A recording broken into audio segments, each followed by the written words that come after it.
বাবু যদি না হয় তাহলে ওনারা যে দিন টেস্ট করার পর ওনারা যে শাস্তি দেবে আমি ওই শাস্তি মাথা পেতে নেব। নিজের জন্মদাতা সন্তানকে অস্বীকার করার অভিযোগ রয়েছে স্বামী কাউসার হোসেন বাবুর বিরুদ্ধে। জাঁকজমক করে হয় বিয়ের অনুষ্ঠান। বিয়ের 15 দিন পরেই প্রবাসে চলে গেলেন স্বামী কাউসার হোসেন বাবু। এদিকে স্ত্রী মুক্তা হয়ে যান গর্ভবতী। স্ত্রী গর্ভবতী হওয়ায় বাদে বিপত্তি। এক পর্যায়ের প্রবাসী স্বামী ও শ্বশুরবাড়ির লোকজন রাখে না খোঁজ খবর। উল্টো স্ত্রীর নামে কুৎসা রটান স্বামী ও তাহার পরিবারের লোকজন।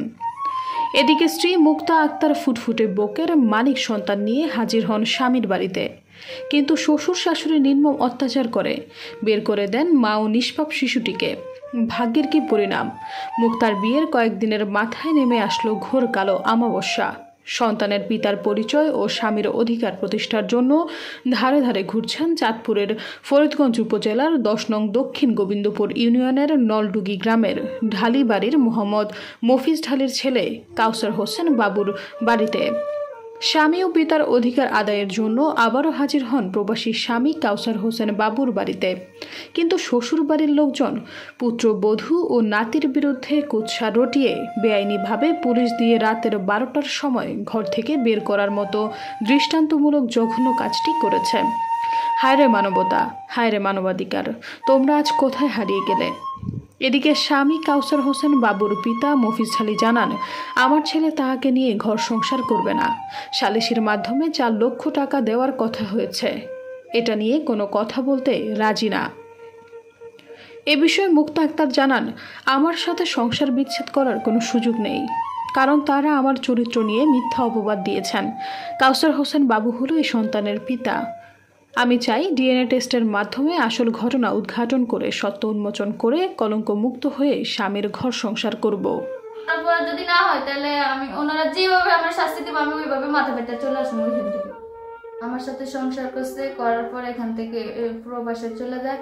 যাওয়ার পর আমার পোল্টি নাই যে ওনাদের বাচ্চা না, এটা আমি এটা বিচার চাই যে যদি ডিএনএ টেস্ট সে থাকা অবস্থায় আমাদের বাড়িতে ছিল, কনসিভ করছে, কনসিভ করার পর ওইখানে চলে যায়, প্রবাসে চলে যায়। যাওয়ার পর বলতেছে যে এটা ওনার বাচ্চা না, পোল্ট্রি না, সে আমার সাথে। তারপর আমি বলতেছি যে যদি ডিএনএ টেস্ট করার পর যদি এটা অন্য মাসের বাচ্চা হয় তাহলে আমার যেভাবে শাস্তি দেয় আমি ওইভাবে মাথা পেতে নেব। আমি আইনের কাছে একটাই বিচার চাই যে ওনারা আমার সন্তান এটা নিজের কি জন্য আমার কলঙ্ক দিছে, আমার কলঙ্ক দিয়ে কি জন্য আমার বলতেছে এখন নিবে না, এটা আমি বিচার চাই।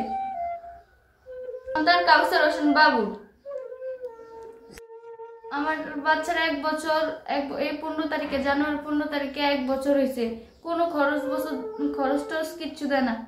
আমি চাই যে আমার সংসার আমার ফিরে দেয়। আমার কি জন্য কলঙ্ক দিছে, আমি কি করছি, আমি কি ওরা আগে পরিচিত ছিলাম যে আমার এরকম করছে, আমি এটা বিচার চাই।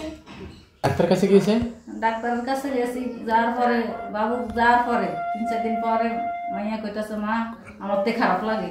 তো আমি ডাক্তার দেখেছি, ডাক্তার দেখানোর পরে কয় আমার একটা নাতি হয়েছে। নাতি হয়েছে 1 বছর, জানুয়ারি 15 তারিখে 1 বছর হয়েছে।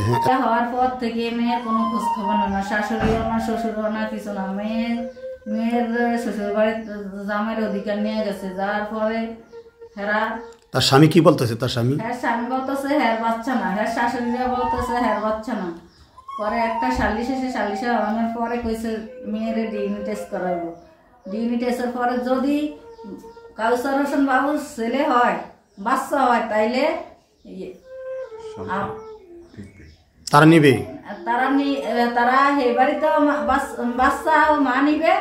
আর যদি আঙ্গ কোনো গলত থাকে মেয়ের যদি অবৈধ কোনো সম্পর্ক থাকে তাহলে মেয়ের আমরা সম্মানে লয়ে এতে 10 লাখ টাকা জরিমানা। জি, আপনারা কি রাজি ছিলেন এই ঘটনা? হ্যাঁ, আমি রাজি ছিলাম। মাসুদ মেম্বার আছে, গোয়ালপাড়ার মাসুদ মেম্বার আছিল, নেসার ফাটারি আছিল, তারপরে জহির মেম্বার আছিল, অনেকেই ছিল। এই সিদ্ধান্তের পরে কি লাস্টে সিদ্ধান্ত হয়েছে?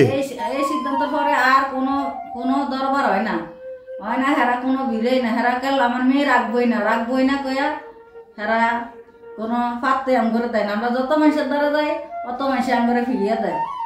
হেরা না রাখলে আমরা কি করবো? হেরা বাঁচতা না। আপনি এই বিষয়ে কি চান?